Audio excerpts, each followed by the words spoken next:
What's up, everybody? Let me know if you can hear me in the chat. I still got coffee left in the mug right here. Let me know in the chat if you can hear me. Hell yeah. All right, hold on. I feel like we usually do these during the day, so I can do it without this awful light in the background. Oh, Javier, the beer is right here, my friend. The beer is right here. Those post-draft beers always taste better because it's quite a lot of work. This light is just brutal. Let me see if I can. I guess we're just going to have to deal with it. All right, let me get this tweeted out. 60 people here for Popper After Dark. Let's go. 64 people. Let me get this tweeted out so we can get all the folks in here. This is terrible, isn't it? Look at this thing. What are you going to do? I'm a one-man show here. I don't have producers setting up my lighting. All right, let me get this tweeted out. We're calling this Popper After Dark.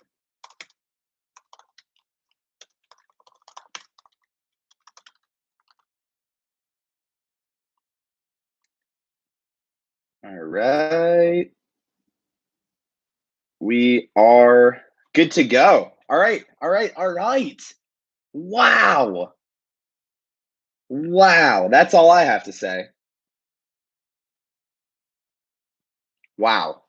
Quite a first round. You like the shirt?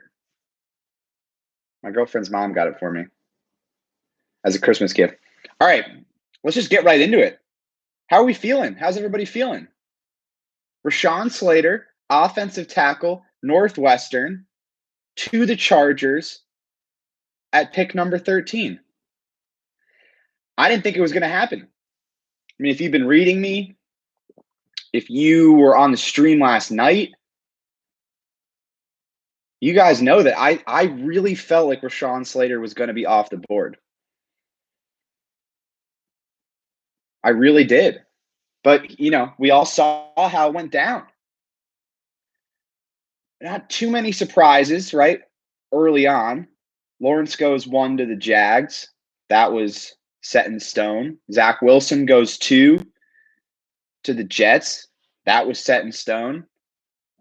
You basically knew it was a quarterback at 3, Trey Lance or Mac Jones. And the Niners go with Lance. Fooled mostly everybody, but shout out to our 49ers reporter, Matt Barrows, for hitting on that pick in the Athletic Football Show mock draft. He was all over it. Pitts to the Falcons at 4. That's pretty much what we expected.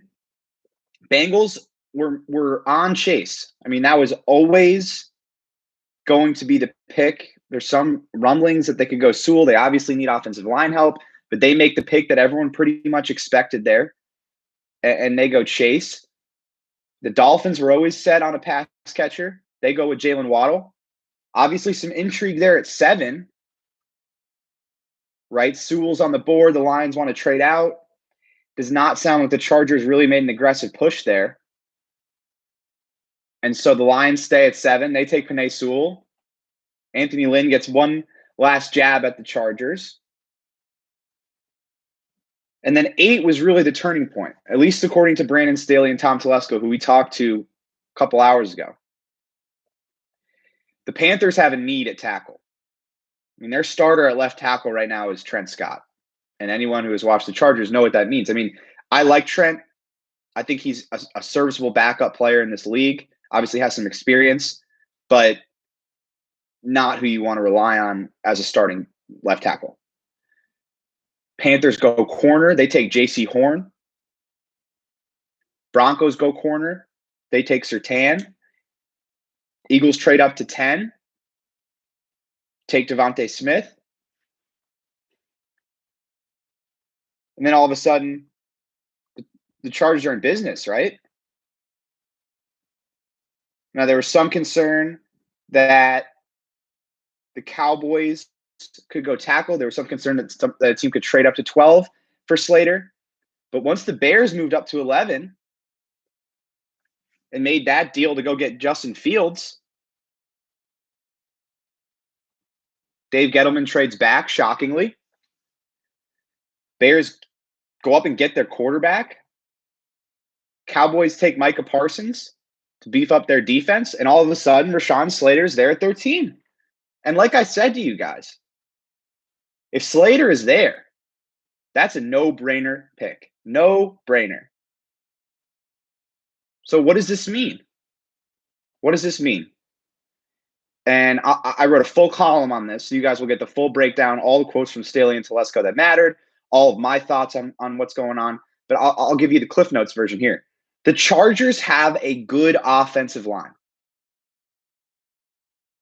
Let that sink in for a moment.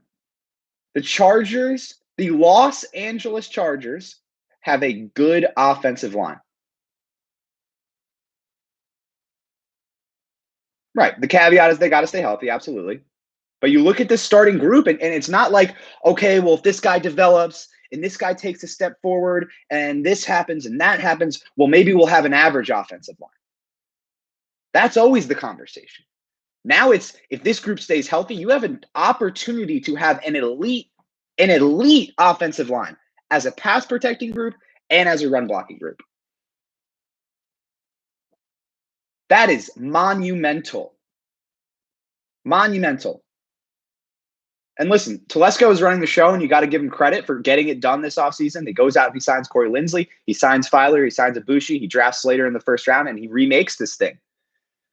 But Staley came in, and his number one priority was becoming, as he said, a line of scrimmage team. He saw what the Chargers were as an offensive line last year, and he said, this has to improve. If I'm going to win games here as the head coach of the Los Angeles Chargers, I need a better offensive line. I need some dudes out there. I need some guys that are going to walk on the field and move guys out the way. They're going to kick some ass and be legitimate NFL players from day one. Not a, oh, let's hope they develop situation. No, these guys are going to be able to play, and we are going to, as a team, run through our offensive line. That is going to be a strength. Everything is going to feed off of how our offensive line pass protects, how our offensive line run blocks, how they set the tone. That was the vision. That was Brandon Staley's vision. And it came to fruition. They made it happen. Now, we can talk about what would have happened at 13 if Slater was off the board. Who knows? We might never know. Do they go Darrisaw? You know, if overhauling this offensive line was that much of a priority, do they go with Darrisaw? Do they go with Elijah Vera Tucker, who went a pick later after the Jets traded up? Possible. Do they go edge in that spot? Possible. Corner wasn't really an option. Maybe if Slater's gone, they look into trading down. I mean, those are fun questions to mull over, but it doesn't matter because the Chargers got their guy. And here's what they're getting Rashawn Slater, right? Does he have the highest ceiling of any tackle in this draft? No. But he is ready to play day one. He's a freak athlete. He can move. He ran a 4.88 40. He's incredibly strong. Put up 33 reps in the bench press. And on tape, he was a polished player. One-on-one pass protection, run blocking, one-on-one combo blocking, getting out on screens. He's going to give the Chargers a steady presence at left tackle and a guy who has some room to develop. Absolutely. So, I mean, I give this pick an A+. It couldn't have gone better, in my opinion. Because Penei Sewell, obviously, a dream player, very high ceiling, Hall of Fame level ceiling, right?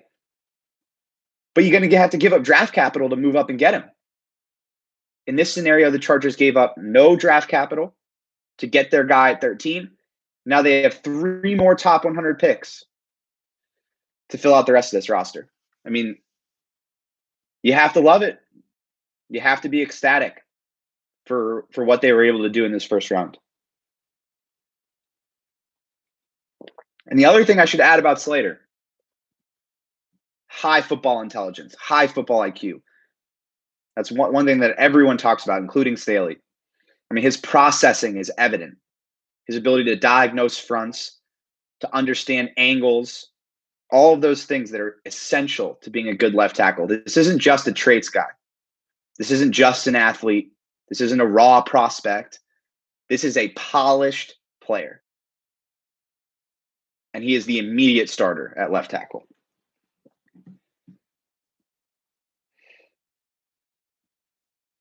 Immediate. All right. You guys got some questions? Give me some questions. That's really where I'm at with the pick, you know? It's simple. It was a no-brainer pick, and they addressed a massive need.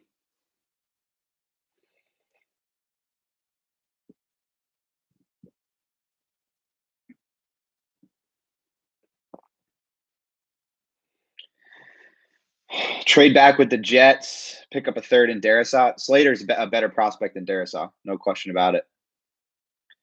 Asante Samuel, that's the player. I mean, that's got to be number one on the big board heading into day two. You know, there are going to potentially be some interior line prospects. Landon Dickerson, Creed Humphrey, Quinn Miners, Jalen Mayfield. If they really want to take another offensive lineman, but they need a corner. And Asante Samuel fits what they're trying to do. It gives you some outside-inside flexibility, another polished player, great instincts. Does he make it to 47? Probably not. Probably not. You know, I mocked Melifonwu, the Syracuse corner, to them. I still have a good feeling that would be the pick if he's there. Just because I don't think Asante Samuel is going to fall. But I think it has to be a corner at 47. Now, here's the thing. They have the capital now. If they feel like they need to move up for a corner tomorrow, they have the capital to move up, right? I mean, you could give up that 97 overall, that comp pick that you got for Phillip Rivers, and make a move up in the second round. When I made a move up to 38 from 47 in our B Writer mock, I gave up 77, but I got 111 back. So that's an option. I think a trade up for a corner would make a lot of sense. Because if you can get Rashawn Slater and Asante Samuel with your first two picks, that's great. That's fantastic. I really couldn't envision a better scenario. All right, what else we got? We don't need Mayfield. Yeah. I mean, the Chargers need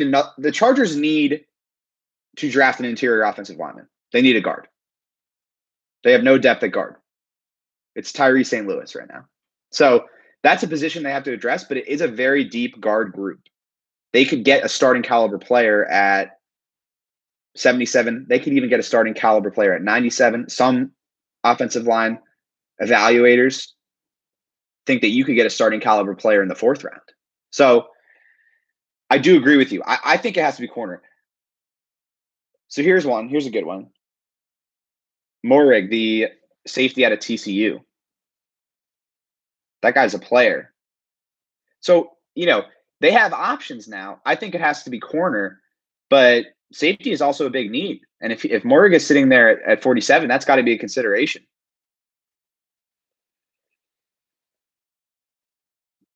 All right, safeties or edge players that I like tomorrow. So I put up a big board. I should probably add that to the description. So I have a big board that I wrote up for tomorrow that's going to be continually updated. That has like the best available. So I'm going to throw that. I'll throw that in description now. But Moehrig is on the board. Richie Grant, John Holland, those are the safeties. Azeez Ojulari has some medical concerns, but that's a first-round talent at edge. Joseph Asai out of Texas is another edge player that I think could go in the second round. Andre Cisco is a guy from Syracuse that I really like. Positional flexibility, coming off an ACL, so he's injury concerns. Quincy Roche out of Miami is an edge guy. Patrick Jones is an edge guy out of Pittsburgh. Rashad Weaver is an edge guy out of Pittsburgh. Charles Snowden out of Virginia. Jamar Johnson, third rounder potentially. Divine Diablo is a safety out of Virginia Tech. So they got some options. Those are more third round guys. But let me throw this in the description real quick. Big board. Paste. Save. All right, the big board is in the description now. So if you want to click on that and check it out, there's a bunch of names on there. I probably got 50 names, something like that. Separated by rounds. I got round 2, round 3, round 4, round 5, round 6, round 7, all the options they can consider. So check that out in the description below. If you don't subscribe, click on it. You'll be able to subscribe to that. We're doing a deal right now, so check that out. All right, let's keep going. Learning curve rookie year for Slater, like with other left tackles. There's always a learning curve, and especially when you consider he didn't play football last year. But from a mental processing standpoint, from an athleticism standpoint, from a technique standpoint, he is going to be able to impact the game as a rookie, and he's going to be polished as a rookie. So you're not going to see some of these rookie struggles that you would see with a less polished left tackle prospect. And here's the other part of it, right? And I didn't get this in the column, but he's joined in a really veteran group of offensive linemen. You got Brian Bulaga, you got Corey Linsley, you got Matt Filer, you got Ode Bushi. That group has played a lot of football. So you're getting a high IQ guy in there with great physical traits outside of the arm length into a room with a bunch of really smart, seasoned veteran players. That's a great recipe. So I expect him to be great, fantastic, immediately. And I think the Chargers expect that as well. Tevin Jenkins falls. I mean, you know me. I would take offensive lineman with every single pick, but it's hard for me to see the Chargers going tackle back to back. I think it's going to be a defensive player in round 2. Corner makes the most sense, but I would not be shocked if they go safety or edge, depending on what players are there. What do you think about Stokes going that early? I thought that was on the table. I mean, there are some teams who look at corners and just say, if you're fast and long, we want you. And Stokes is 6'1", and he ran like a 4.28. He's a former track star. So if you're a team that values traits at corner, Stokes is going to be super appealing. So I really never thought he was going to make it to 47, and him going where he went to the Packers at 29 wasn't super shocking just because of his measurables. All right, what else we got here, folks?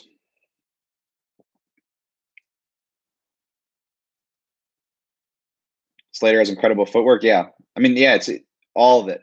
He has all of it. The only knock on him is the arm length. But you can scheme around that. Brandon Thornton made this great point on the Athletic Football Show with Robert Mays that, like, say your tackle doesn't have the longest arms and struggles when he's on an island, right? I mean, I don't think that's the case with Slater because he's proven to be a good one-on-one pass protector in college. We just go watch the game he played against Chase Young to figure that out. But if you feel like your tackle is going to struggle on an island, then you just, like I was saying yesterday, you get into max protect. You put a tight end out there, you put a running back out there, you give him some help, and you can mitigate that through scheme. We did Tevin Jenkins. Yeah, I don't think that's going to be an option, but I like him as a player. Javon Holland at 47. I like it. I just feel like corner is more pressing than safety. That's just where I'm at with it. Like, they really need a corner. Like, really need a corner. So that's number one need right now, and they're going to have options there at 47 to get a player that fits well in Staley's scheme. Melifanu, that's my guy. That's who I picked for them at 47. I'm sticking with that. Chargers attempted to move up. I didn't get this. I didn't get the sense that they tried to move up. I think that they were focused on seeing what happened with the Panthers. If the Panthers passed on a tackle, they were expecting Slater to be there. But they obviously had a plan if Slater was gone. I don't know specifically what that plan was. My guess is they would have looked into trading back. the more I've thought about it, I mean, I would have taken Darrisaw at 13. I think he would have been on the table, but just the way that Staley values competitive fire and competing for 60 minutes, I feel like that part of Darrisaw's scouting report would have been a red flag for them, just because there are some effort issues that came up on tape for him. But luckily, it doesn't matter. Chargers got Slater, and that's it. O'Day is the biggest question mark on the line, or Bulaga. I mean, Ibushi was great last year, so I'm kind of aligned with the Chargers and thinking that he's sort of entering his prime and is in line for his best football. I think you're spot on there. I think the bigger concern would be Bulaga staying healthy at right tackle, but they have a contingency plan in place now if Bulaga does suffer some injuries, because Matt Filer was a right tackle before he played left guard for the Steelers last year, and some would argue that he's actually a better right tackle than he is a left guard. So let's say Bulaga suffers an injury, Filer will kick out to right tackle, and this is why it becomes really important for them to find some depth on the interior, because in that case, if you take a rookie, let's say I mocked Aaron Banks to them at 77 out of Notre Dame. Let's say that happens. Filer kicks out, and then you got the rookie in at left guard. You've got some flexibility. You've got some depth. I mean, if Trey Pipkins takes a huge step, you even have the option of moving Filer to right guard, moving Slater into guard at left guard, Filer at right tackle, Slater at left guard, and then you put Pipkins in at left tackle. So you've got some flexibility. Filer gives you that. And Slater too. Offensive line evaluators think that he has 5 position flexibility, that he could play every position on the offensive line. Now, he's never played center. They think he's got the intelligence and football IQ to play center. He's never done it.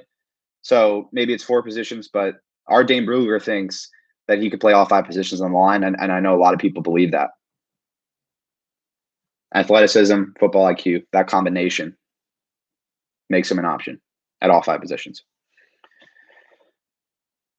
What's this thing with the director? What's going on with that? Can someone explain that to me? Why is everyone calling me director?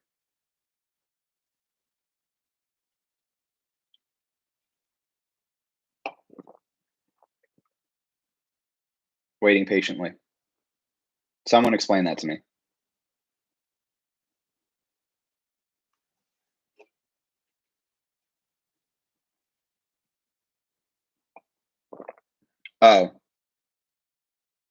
Oh, he's a Chargers YouTuber. Okay. I was like, what's going on? Gotcha. Sweet. All right. What else we got? I'm at the bottom now. I'm getting these new messages live. So get your questions in there. Oh, Kiwi filmmaker. Yeah, I've seen him on Twitter. To him, I think. Yeah, like Richie Grant a lot. Has the football IQ that Staley will be looking for in a safety. But like I've been saying, I think corner is too big of a need to pass up in the second round. Now, if Morig's there, you got to think about it. But I feel like they got to address this corner need in the second round at 47, and then they can get super flexible. Then they can go in any different direction. But as you guys know, I've kind of tiered out the needs. And so tier 1 for me was offensive tackle and cornerback. And then tier 2 is these other needs: safety, edge, defensive line, offensive guard, tight end. So once they get those first 2 needs filled, then they can kind of move into more of a best player available approach, because they sort of have 5 tier 2 needs that they can choose from. They can get a little more flexible in how they approach it.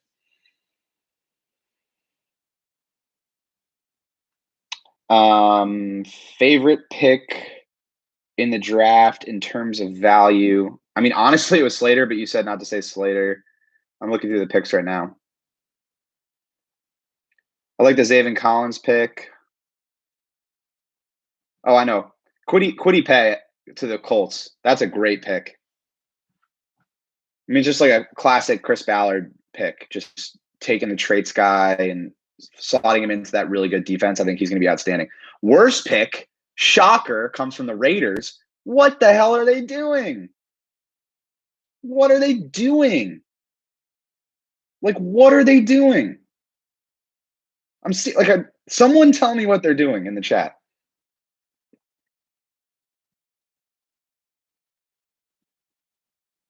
Literally no idea. Alex Leatherwood. That guy's a guard, and they took him at 17th overall. I know he played tackle at Bama, but he's projected as a guard. I mean, like, here's the thing. They might have been better off, like, taking Najee Harris. Like, I think that would have been a better pick.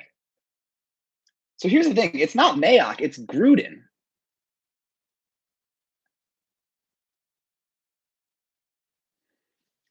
I don't know what they're doing.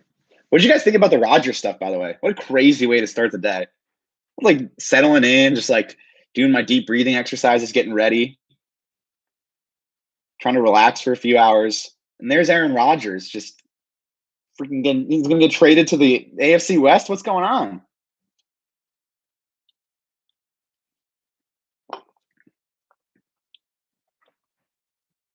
Yeah, that's exactly what it is. Gruden has permanent job security, can do whatever. That's the problem with getting a 10-year contract.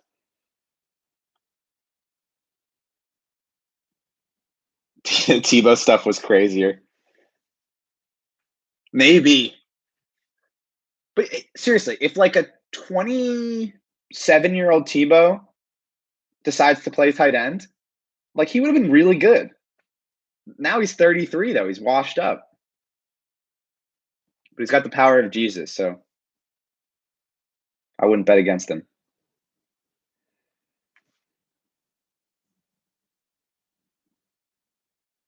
For what it's worth, I don't think the Packers are going to trade Rodgers.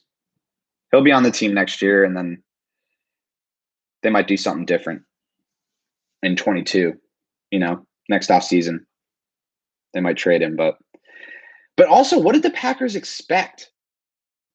He took Jordan Love in the first round, like, and you've got a particularly prickly, headstrong quarterback. Like, what do you think was going to happen? Etienne at 25.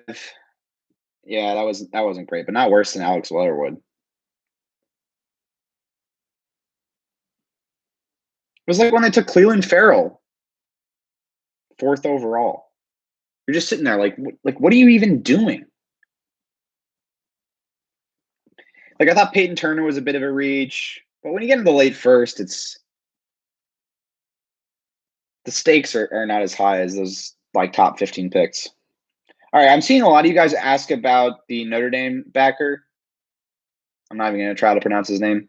Yeah, I don't know. There must be something with him behind the scenes that's raising red flags. Because talent-wise, he was mocked super high. So maybe some sort of medical issue. I don't know. I feel like someone tweeted something out. I was writing, so I didn't get to look at it too closely. But it looked like someone tweeted out something about his medicals. So we'll see. He's kind of that linebacker safety hybrid. So if the medical issues, if there are any, check out. Sure, he's an option, but like I'll keep telling you guys, corner is just too big of a need for them to pass on 47. So someone said love Leatherwood to the Raiders. Is that like a screw the Raiders, I hate them take? If so, then okay. Yeah, but here's the thing. Someone said Matt Miller called him a tweener. Those guys have gone high in the draft before.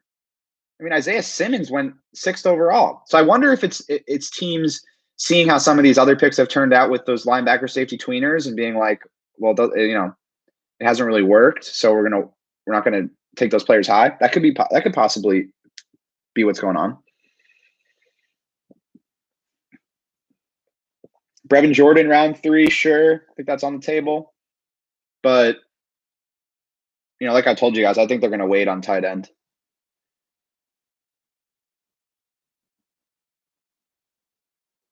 Tight end competition, yeah. I think they'll bring somebody in day 3.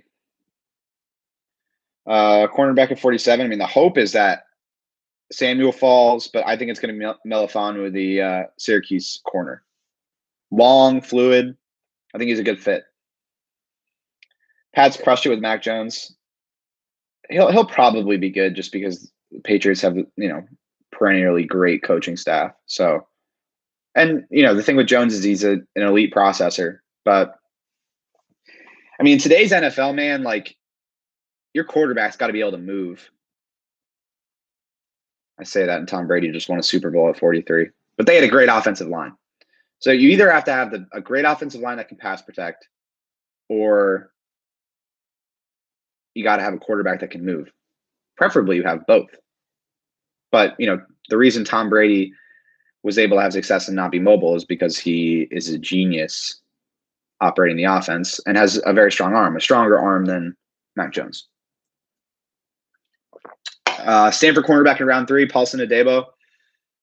Again, sorry if I'm botching the pronunciations because I've only been reading about these guys. But, yeah, I think he makes a lot of sense.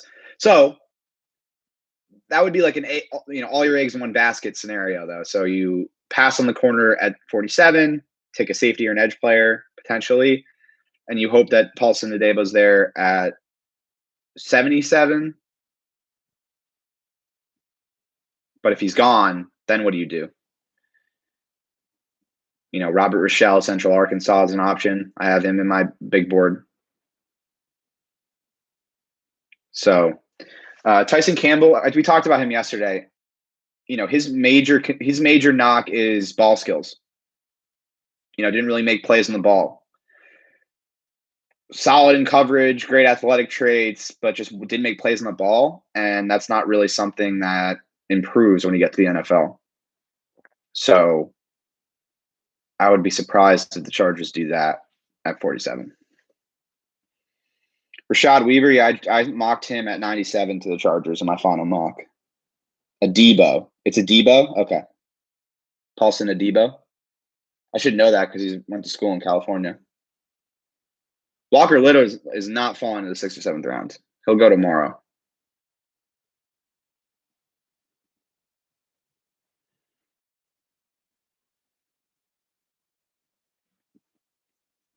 What did I have for dinner? Somebody guess. Some of my followers on Twitter, people who've been reading The Athletic for a while, guess what I had for dinner? It's my favorite food. Winner gets a shout out. Eric Mitchell, tacos. Shout out Eric Mitchell. You got it. It wasn't tacos, it was burrito. Tacos are my favorite food, but I would need something a little more substantial. So I got a smothered burrito from Casablanca in Venice. Some frijoles on the side, a little rice. Had to eat it cold. Food arrived at like 7:45, and I was on Zoom calls and writing and stuff. But it was scrumptious. I'm very full.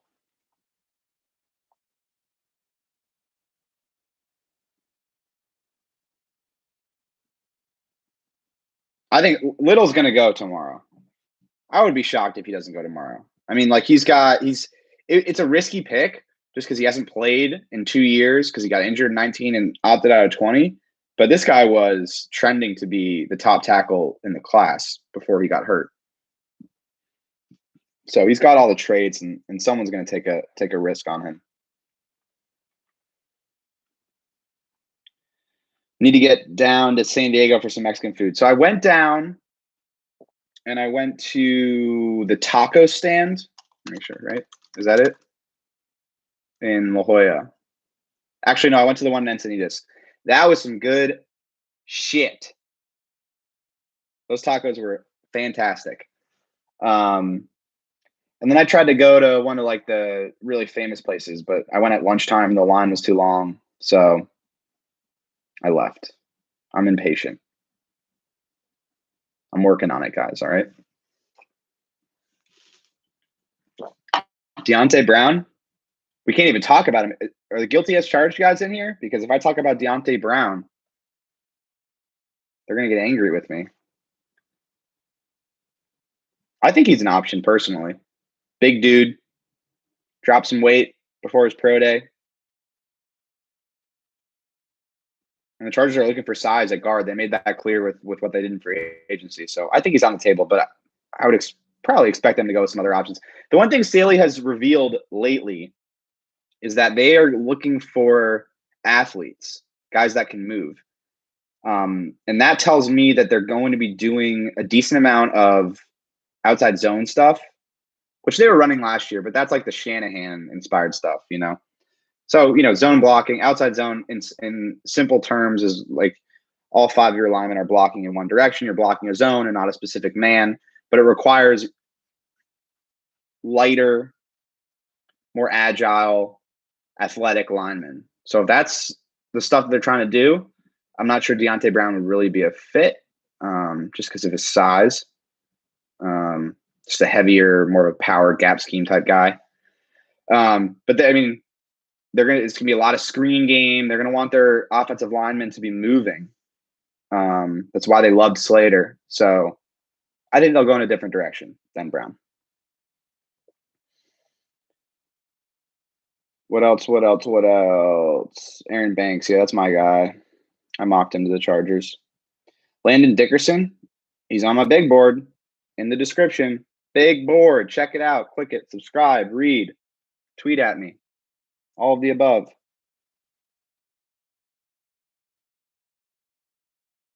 All right, folks. Final questions. Because I got to get up at like 7 a.m. to do the Chargers weekly podcast with Chris Hayre. It's just takes. I'm a take machine. Thoughts on the Raiders' reach? You must have just joined because I went on a little rant about it. Reach is an understatement. Disaster is how I describe it. Any thoughts on Derwin getting his fifth-year option? That was always going to happen. They were never not going to give Derwin his fifth-year option and exercise that. So, I mean, they love him internally for obvious reasons. And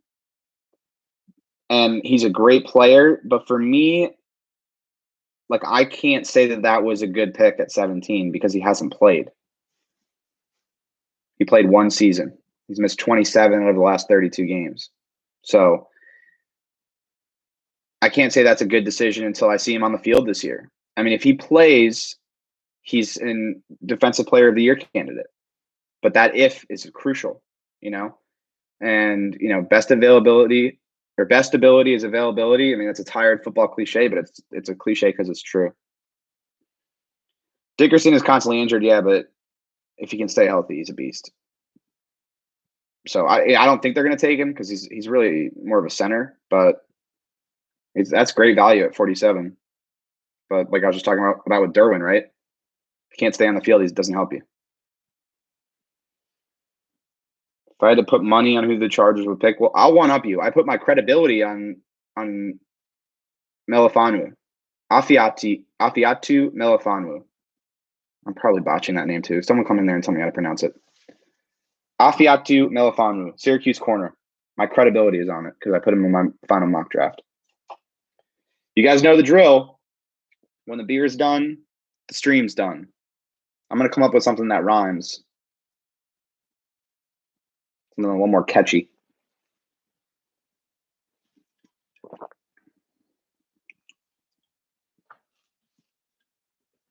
She's done. All right. 2 more minutes. Final questions. Quick hitters. Give me the quick hitters.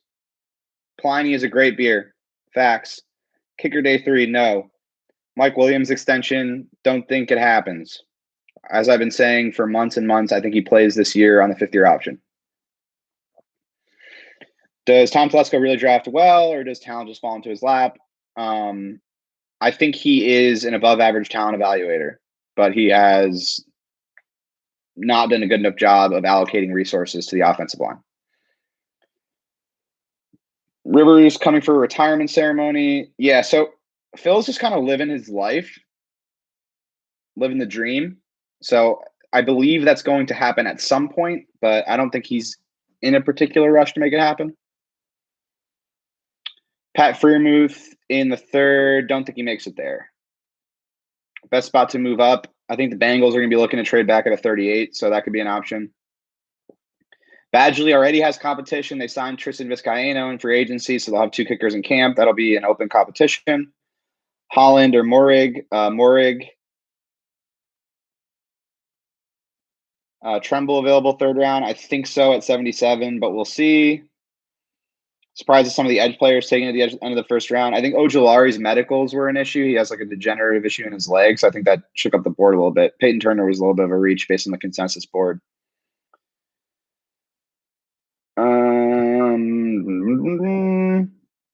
Don't think they'll draft a wide receiver. Will the Chargers ever win a Super Bowl? It's a good question. Wyatt Davis has some medical issues, I believe. I think they'll retire Phil's number, yes.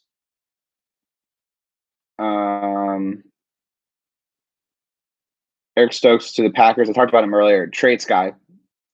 Elite speed, length, size. I like him.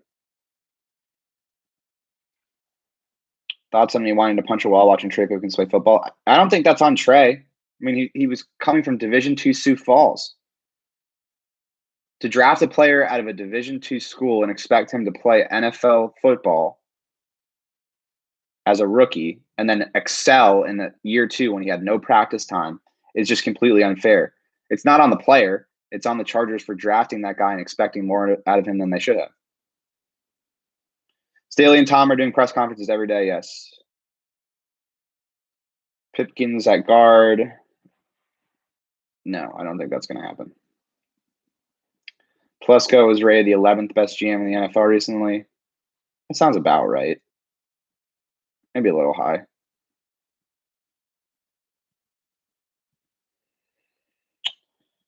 Broncos getting Rodgers. Yeah, I don't think the Packers are going to trade Rodgers this year. We'll see what happens next offseason. $9 million is a bargain. Yeah, it's not a crazy cap hit for Derwin, which is why it was a no-brainer.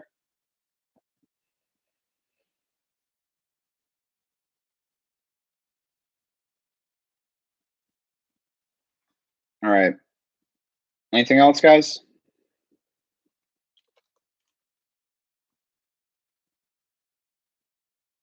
Nothing? Are you excited? I think it's a hell of a pick. Let me know in the chat. You guys excited? You jacked up?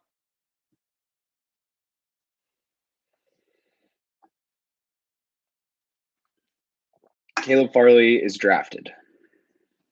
He is a Titan. Yeah, nailed this pick. We're going to start turning this into – should we just always do Pauper After Dark? Only do streams after 11:30 p.m.? That would not be good for me. I'm usually asleep at this hour.